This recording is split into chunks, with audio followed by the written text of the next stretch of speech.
এখান থেকে বরানগরে যেখানে আপনারা জানেন বিধানসভার উপনির্বাচন, সেইখানে অশান্তি হয়েছে। সরাসরি আমার আরেক সহকর্মী ময়ূক ঠাকুর চক্রবর্তীর কাছে চলে যাব।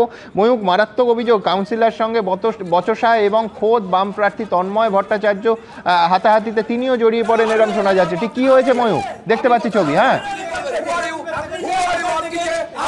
সুমনদা, আমরা এই মুহূর্তে রয়েছি বরানগরের বিকেসি কলেজে। আমার সঙ্গে রয়েছেন এখানে বরানগর বিধানসভার উপনির্বাচনে এখানকার সিপিআইএম প্রার্থী তন্ময় ভট্টাচার্য।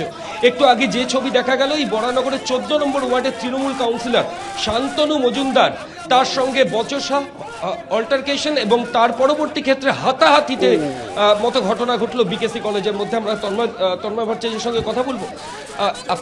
আপনার সঙ্গে এই 14 নম্বর ওয়ার্ডের এখানকার তৃণমূল কাউন্সিলরের আমরা দেখলাম যে রীতিমতো ধস্তাধস্তি, হাতাহাতি, দুজনকে মারতে যাচ্ছেন, এরকম পরিস্থিতি? না, দুজনকে মারতে যাইনি।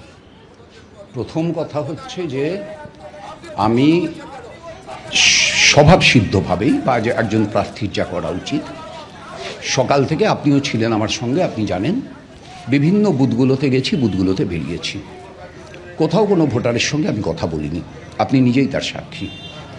এবং এমনকি ভোটার আমাকে লাইনে দাঁড়িয়ে নমস্কার করেছে, আমি তাকে বলেছি আজকে আমি প্রতি নমস্কার করতে পারবো না, সেটা আইন বিরোধী। এটাও আপনি শুনেছেন। স্বাভাবিকভাবে আমি বুথগুলোর ভেতরে ঢুকছি, ব্যবস্থা ঠিক আছে কিনা, আমার পুলিং এজেন্টদের সাথে কথা বলছি, বেরিয়ে আসছি। এই বুথের ক্ষেত্রে সেইটা করে আসার সময় একটি বাচ্চা মেয়ে, আমারই বন্ধুর মেয়ে, আপনি তাকেও চেনেন, সেই বন্ধুকে, প্রবাল পোদ্দার, আমাদের পার্টি এরিয়া কমিটির মেম্বার, ওর মেয়েটিকে আমি একটু বুকে জড়িয়ে ধরে আদর করেছি, করে তারপরে আমি আবার এগোচ্ছি। এই এগোনোর পথে হঠাৎ এই মেজো এবং তার বাহিনী,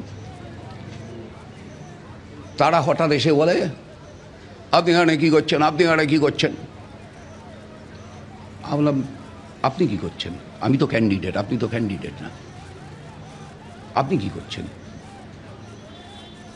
জান 34 বছর অনেক করেছেন, এই সব যা ওদের মুখের ভাষা। হরমাদ হরমাদ, এর মধ্যে পিছন থেকে একজন চোর জালিয়াত চিৎকার করা শুরু করলো, সেটা পেছনের একজন প্রথমে। তারপরে হঠাৎ এই পার্টিকুলার কাউন্সিলর মেজো, সে হঠাৎ চোর চিটিংবাজ বলে চেঁচালো। তখন আমি তার কাঁধে ঠিক এইভাবে হাতটা রেখেছি, ঠিক এইভাবে কাঁধে হাতটা রেখেছি, রেখে বলছি কী বললে? চোর চিটিংবাজ। কী চুরি করেছি বলো? আমি তো যদুপ্রিয় মল্লিকের মতো জেল খাটছি না ভাই চুরির জন্য। একদম স্কাফলিং এর মতো ঘটনা আমরা তো দেখলাম, যে ধস্তাধস্তি, কাউন্সিলর আপনার ওপর।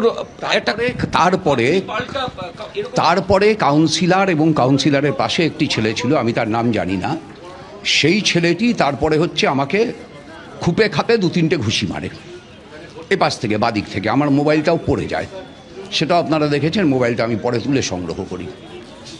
এবং এপাশ থেকে আরও একটি ছেলে, সেও ঠেলতে থাকে আমাকে কনস্ট্যান্টলি। ন্যাচারালি আমি ওখানে একাই ছিলাম, আমার সঙ্গে তো আর 10টা লোক নিয়ে আমি ঘুরি না বাকি প্রার্থীদের মতো। আমি তার সঙ্গে আস্তে আস্তে ন্যাচারালি ঠেলতে থাকে, আমি কোয়াইট ন্যাচারাল নর্মালি পেছোতে থাকি। ইতিমধ্যে তারা তন্ময় ভট্টাচার্য যোগ ব্যাগ চিৎকার করা শুরু করে। তারপরে এইটা যখন হচ্ছে, তখন আমি আবার বলি আপনি ইলেকশন কমিশনে কমপ্লেন করেছেন? না, এখন পর্যন্ত করিনি, তারপর থেকেই তো চলছে। সুমনদা, যে ছবি আমরা এখানে দেখলাম, যে বিকেসি কলেজ বনহুগলির, এখানে তন্ময় ভট্টাচার্য তিনি কলেজের মধ্যে ঢুকেছিলেন। স্থানীয় তৃণমূল কাউন্সিলরের অভিযোগ যে তিনি ভোটারদের প্রভাবিত করছেন, এবং তার পরবর্তী ক্ষেত্রে একটা ছবি এখানে ধরা পড়ল যে তন্ময় ভট্টাচার্যের সঙ্গে এই 14 নম্বর ওয়ার্ডের তৃণমূল কাউন্সিলরের স্কাফলিং। আমি সেই ছবি দেখেছি, দর্শকরা টানা, তুমি যতক্ষণ আলোচনা করছো টানা সেই ছবি দেখেছেন। আমি এখান থেকে আমার পরের আপনারা দেখলেন যে এখনো পর্যন্ত এই 10টা 7-8 পর্যন্ত যতক্ষণ যে কটা ঘটনা, তার মধ্যে মূলত শাসক দলের